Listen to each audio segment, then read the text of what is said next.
Hello and welcome, it's Frances here. Thank you for coming back to my channel. If this is your first time here, I bid thee welcome. There is a subscribe button and a bell below if you want to be notified as to when I upload more content, because I do that on a rather ad hoc basis and on a whole range of subjects. So this video, I'm just wanting to focus a little bit on the upcoming full moon, which will be in the astrological sign of Libra, and it will be full here in Adelaide, South Australia on the 17th of April at 4:25 AM, so that will be Easter Sunday. And that is the reason why I am holding a beachside meditation on the full moon on the Saturday evening, 7 PM, down at Semaphore South Beach. So that is the furthest end south, and the furthest car park south, before you get to Fort Glanville, so nowhere near the pier. So if you're wanting to attend, it's open to all. I will see you just before 7 PM. Anyway, back to this full moon in Libra. So when the moon is full, it actually illuminates the opposite sign. So the sun at the moment is in Aries.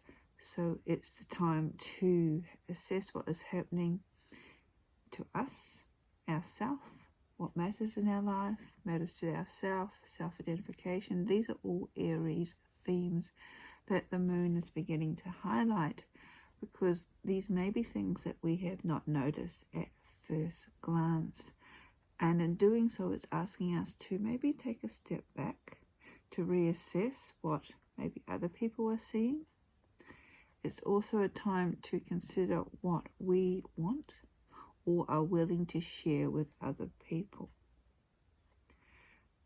So both the sun and the moon are directly opposite each other, and they are also in an exact square with Pluto at 28 degrees of Aquarius.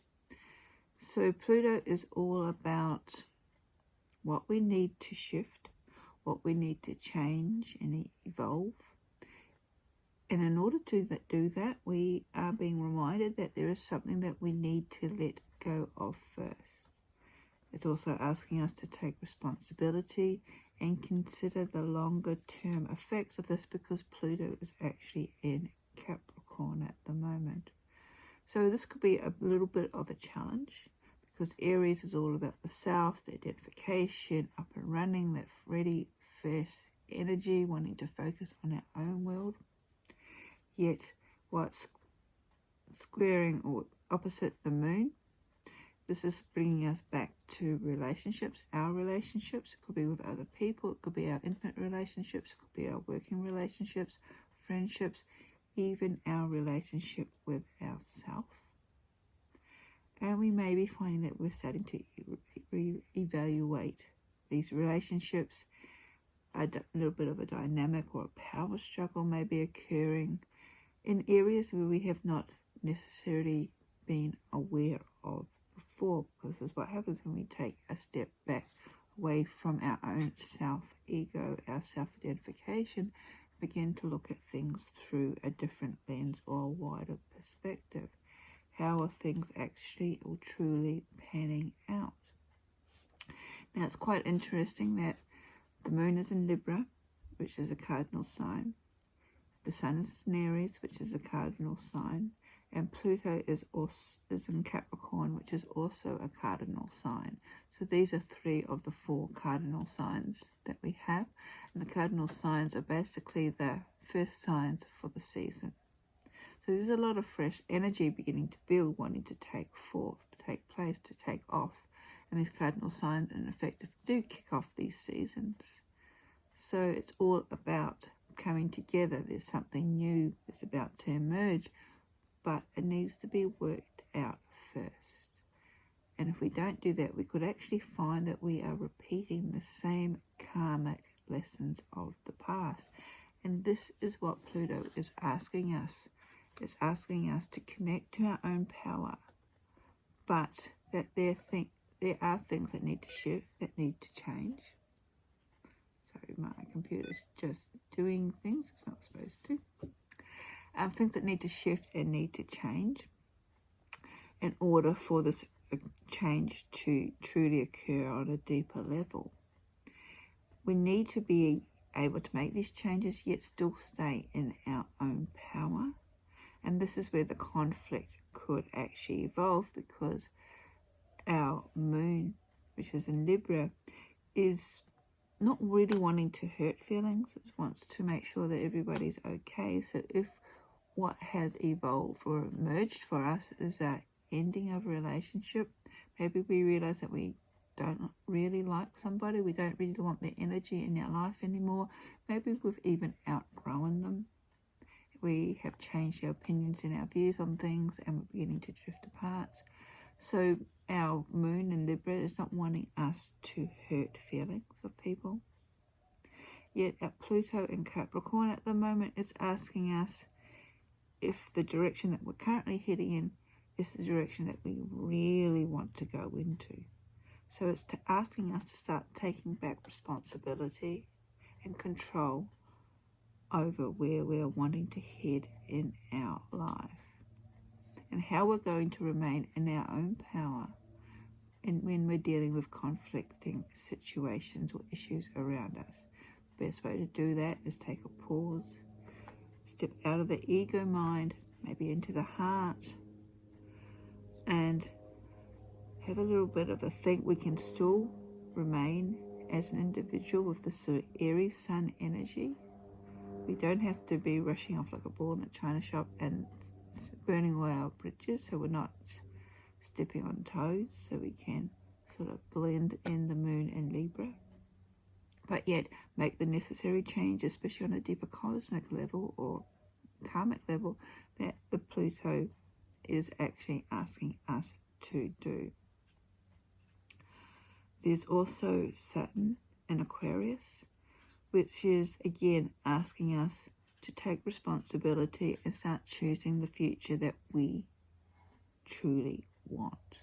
And I find all this rather interesting at the moment, because here in Australia we have entered our election campaign season for the next 6 weeks, I think it is. The election has been called.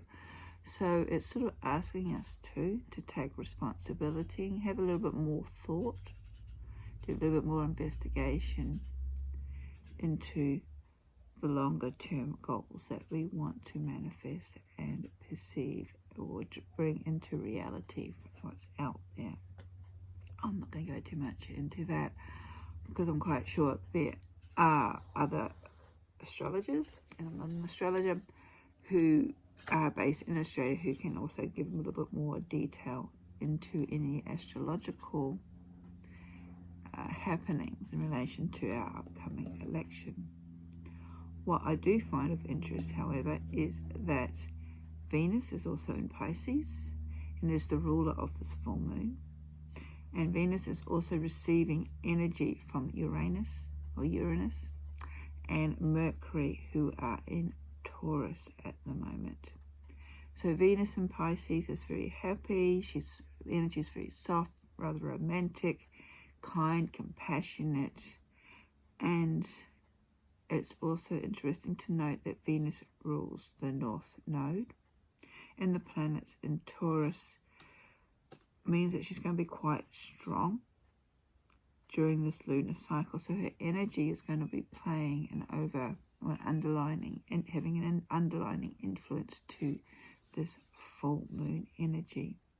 So again, try to be at peace with the relationships, especially those who might be coming to an end.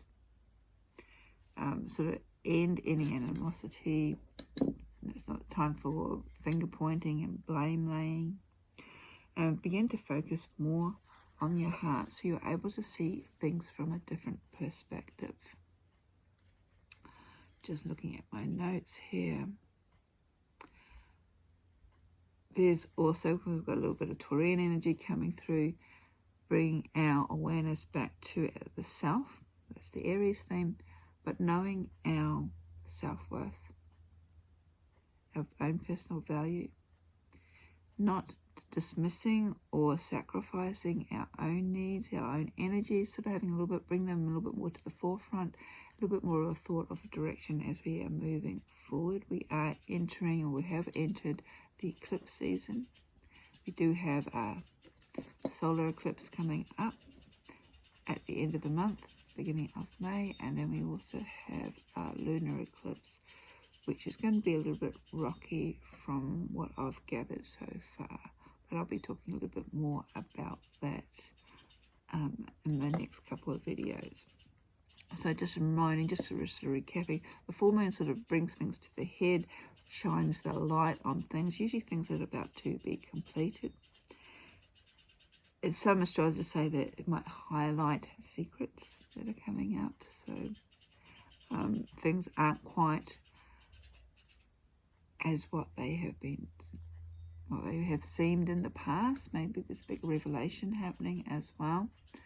But again, moving out of the head into the heart center and trying to stay a little bit more peaceful, a bit more calm, looking more at relationships, the directions that we want to head into, and also how we enforce our boundaries while still remaining in our sort of self-power, yet without treading on the toes of other people.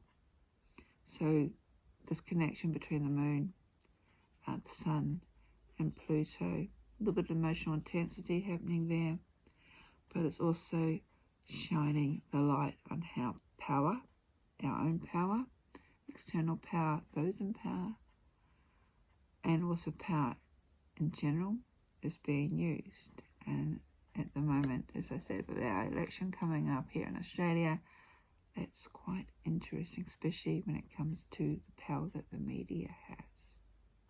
Just a bit of food for thought. I take care and hope it's been of interest to you.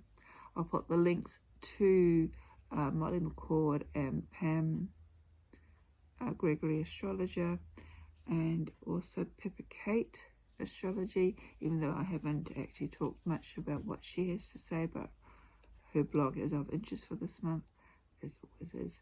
I'll put those links below. Blessings.